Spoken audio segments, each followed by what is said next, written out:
Dobrodošli u podcast časopisa Drvo i namještaj u jednom vrlo izazovnom okruženju, uzrokovanom pandemijom COVID. Treba pronaći nove metode, nova rješenja za tržišni oporavak mnogih industrijskih grana. Drvna industrija je jedna od prepoznatljivih izvozno orijentiranih sektora, tako da danas razgovaramo sa gospodinom Stjepanom Vojnićem, predsjednikom Hrvatskog drvnog klastera.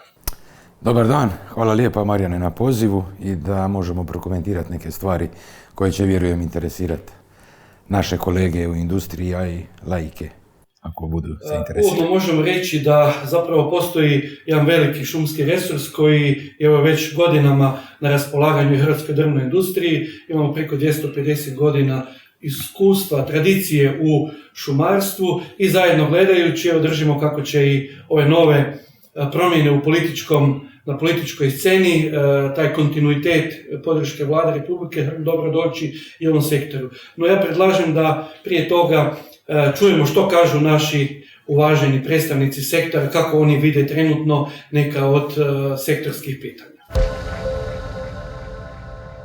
Investicije su zastale zbog krize u Europskoj uniji, zbog COVID-a koji je jednostavno paralizirao gospodarstvo. U ovom trenutku vladine mjere su bile jako dobre i cijela drvna industrija je na neki način preživjela zbog vladinih mjera. Sad treba vidjeti šta će se napraviti. Svi očekujemo da će HBOR i investicijske banke ići sa nižim kreditima, da će omogućiti prvenstveno nastavak proizvodnje i nabavku sirovine, a s druge strane i da će omogućiti sa relativno povoljnim kreditima mogućnost investiranja u nove tehnologije kako bi potaknuli i sam razvoj inovacijama i novim proizvodima. Sirovinski model je dobar model, on je u 90% detalja kvalitetan i prati strategiju prerade drva koju je donijela Vlada, međutim, ključno je da se on provodi u 100% svojih kriterija, da se provodi u svakodnevnoj primjeni. To je ključna komponenta. Ono što danas imamo slučaj i zadnjih 2 godine da se on ne provodi u točnosti i kriterija koji su propisani, to nije dobro za budućnost branše i za opstojnost branše. Doprinos bi mogao i trebao biti puno veći. Moje društvo je u jednom takvom vrlo ruralnom dijelu. Mogu reći da je tamo izuzetno prisutna takozvana bijela kuga, odnosno depopulacija. I čini mi se da bi se sa dodatnim nekim rastom i razvojem našeg sektora moglo pomoći i oživljavanju tog ruralnog dijela Lijepe naše. Kako zapravo gledate na krizu? Je li kriza uistinu i prilika za neka poboljšanja? Naravno, kriza je uvijek jedna negativna konotacija koju ljudi naravno svi nose i osjećaju. Na sreću našu još uvijek je mi nismo osjetili u nekakvom obujmu kojega očekivamo, nažalost, na jesen i na zimu. Međutim, kriza može biti i prilika. Kriza može biti prilika za nove ljude, za nove ideje, a i naravno kriza može biti prilika i za one koji su proaktivni, koji misle unaprijed. Dakle, da nam se uvijek ne dogodi da nas ljeti sunce iznenadi, a zimi kiša.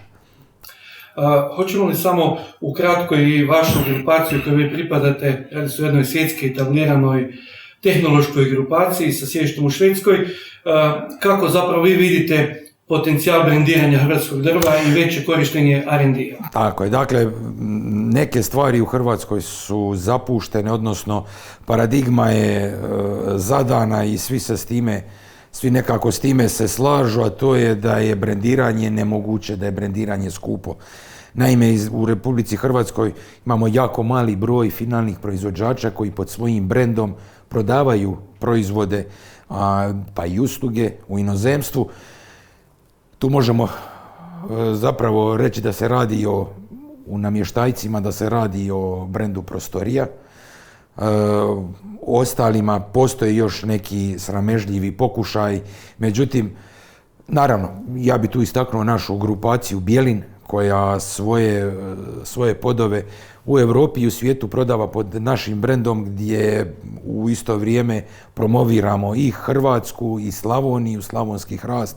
Dakle, materijal koji je sigurno u drvnoj industriji najbolji i najkvalitetniji u Europi. Mnogi drugi iskorištavaju taj materijal, dakle, mnogi misle da kupujući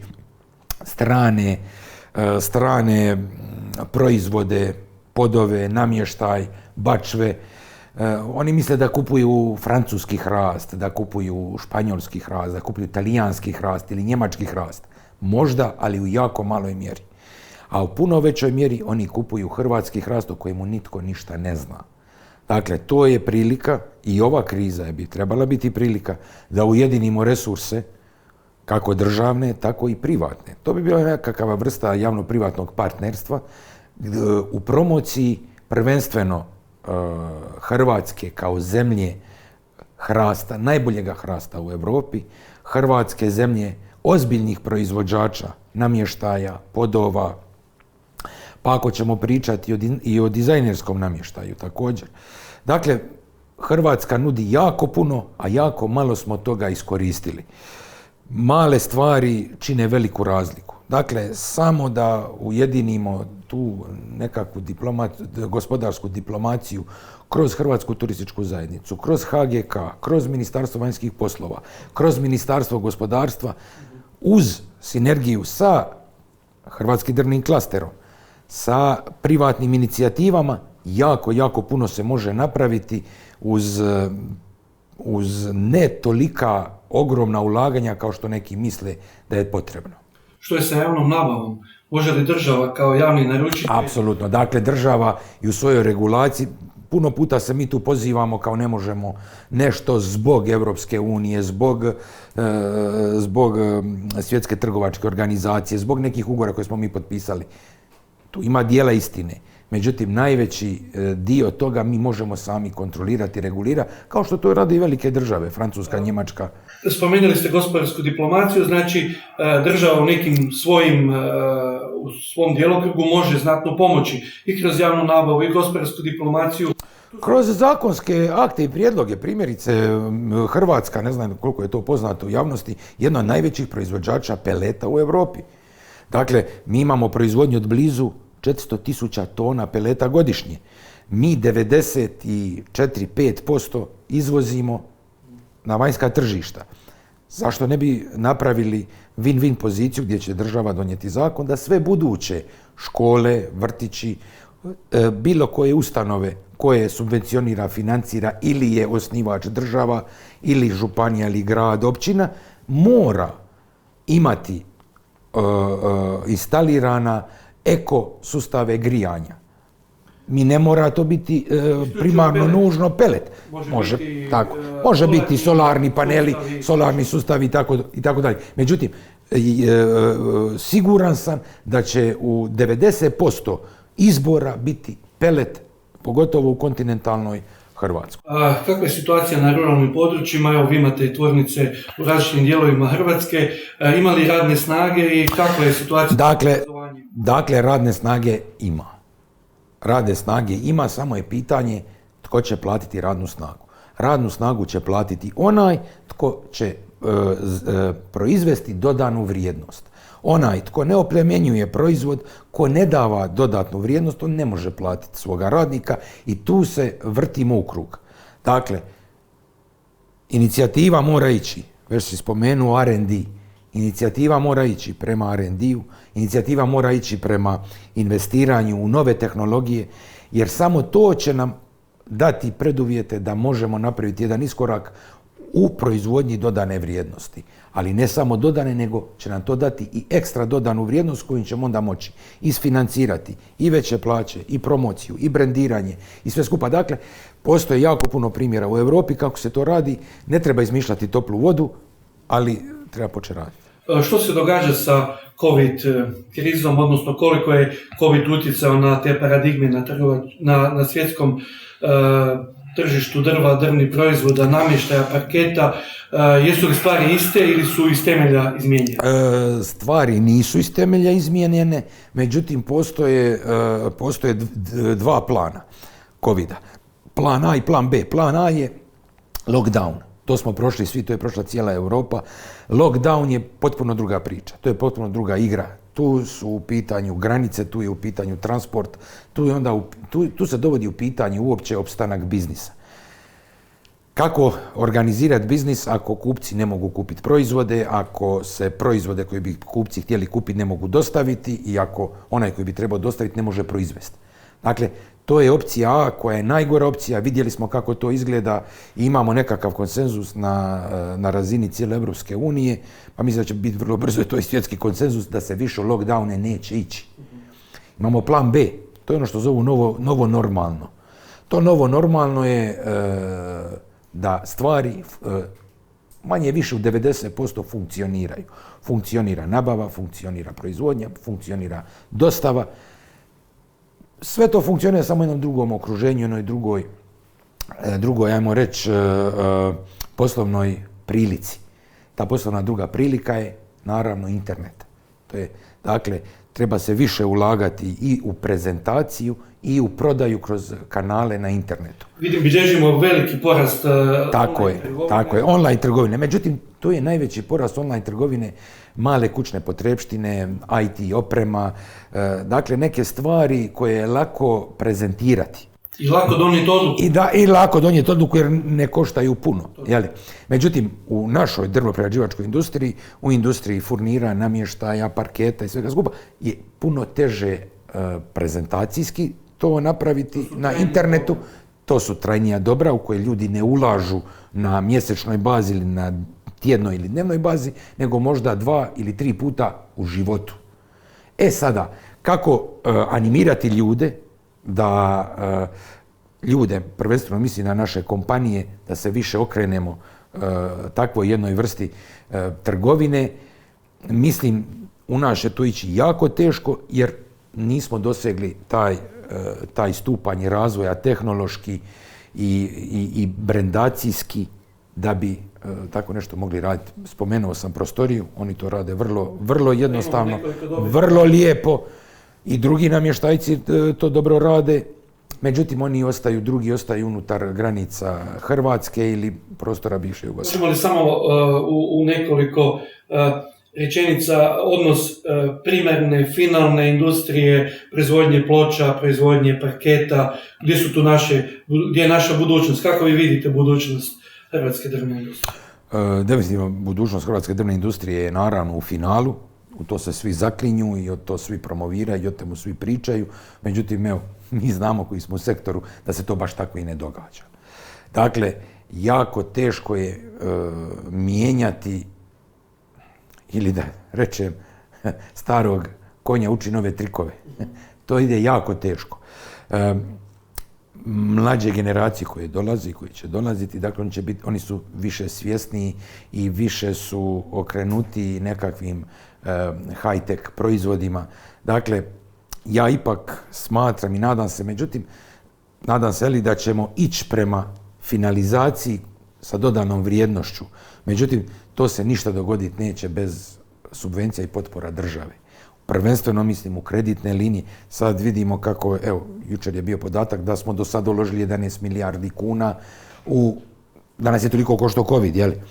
On će nas koštati još toliko, vjerovatno do sljedeće godine, do 1.4. kad bi mogli očekivati cjepivo i normalan razvoj i otvaranje tržišta. Međutim, to nam kaže da mi imamo resursa. To nam kaže da mi imamo novaca. Samo te novce treba kanalizirati u prave stvari, u novu proizvodnju. Ne mislim sad samo na drvnu prerađivačku industriju, nego općenito na reindustrializaciju ove zemlje. Ona će se dogoditi tako što će se novci usmjeriti na industriju, a ne na potrošnju i usluge. I na kraju možda, evo, pred nama su i izbori u Hrvatskom drvnom klasteru i u udruženju Crobium, udruženju biomase, također i unutar Hrvatske gospodarske komore. Možemo li nastaviti tu nekakav kontinuitet nekog pozitivnog leadershipa, može li ova industrija zauzeti još neko dobro, još bolje mjesto unutar sveukupnog okvira hrvatskog gospodarstva? Apsolutno, znači krenuli su trendovi 2020. uz ovaj nesretni virus i COVID, su krenuli i trendovi izbora. Na državnoj razini su se parlamentarni izbori odigrali, imamo novu staru vladu, tu ćemo naravno zadržati jedan kontinuitet i naravno zalažem se i za kontinuitet i u klasteru, i Krobiomu, i u HGK. Dakle, dobre stvari su se napravile u zadnjih 4 godine. Nema razloga da se ide u nekakve revolucije. Put je zadan, put je, ajmo reći, popločan je dobrim namjerama. Neki će reći da je i put u pakao popločan dobrim namjerama. Međutim, ovdje stvarno jest. Neke stvari koje treba izmijeniti i popraviti treba. Naravno, zadatak je svih nas da iznjedrimo najboljih od nas, koji će nas povesti i koji će zapravo sve ovo što smo pričali i govorili, koji će se boriti da se to sve skupa počne pretakati u realnost. Da se svjedočimo jednom pozitivnom okruženju. Apsolutno, mora biti pozitivno. Mora biti pozitivno. Držimo kako na šumi bazirani sektor, znači naša sirovina, nekakvih 7 miliona kubika sirovine koje uđu u ovaj sektor, treba biti prerađeno čim bliže šumi, moramo čuvati radna mjesta. I država treba donijeti strategiju. I država treba reći da je drvoprerađivačka industrija strateška grana. Strateška, i to mora biti, znate kolikim slovima, uklesano. Dakle, to ne može biti sporedna nekakva djelatnost i da ministarstvo se zove Ministarstvo poljoprivrede, da nema u njemu naziva šumarstva. Šume pokrivaju 80% našeg teritorija, a od toga... U Lici i Gorskom kotaru, inače je 48% ukupne površine. Tako je. Recimo u Lici i Gorskom kotaru imamo općine sa 80%. Tako je, a u Slavoniji imamo bazene, Spačvanski bazen imamo, Bjelovarski bazen. Dakle, to su ogromne površine koje prirodnog bogatstva koje nam je Bog dao. Norvežanima je dao naftu, Arapima je dao naftu i plin, svakome je nešto dao. Znači, drvo je naša nafta. Tako je. I nama je nešto dato, samo je na nama hoćemo li biti, ne podcjenjujući nikoga, hoćemo li biti Nigerija i Venezuela, jer ćemo biti pametni pa uspjeti obogatiti i državu i narod s time. Evo ga, gospodine Vojnić, zahvaljujemo na sudjelovanju, na ovim dobrim porukama koje ste iskomunicirali i držimo kako ćemo u narednom periodu, u narednih 30 dana, da će se dogoditi mnogi sektorski događaji koji će doprinijeti daljnjoj konsolidaciji sektora. Tako je. Hvala lijepa, Marijane, i jedino što treba poručiti, najvažnije, nema predaje, sve će u jednom proći, a iz ovega moramo izaći brži, jači i bolji. Hvala lijepa. Hvala lijepa.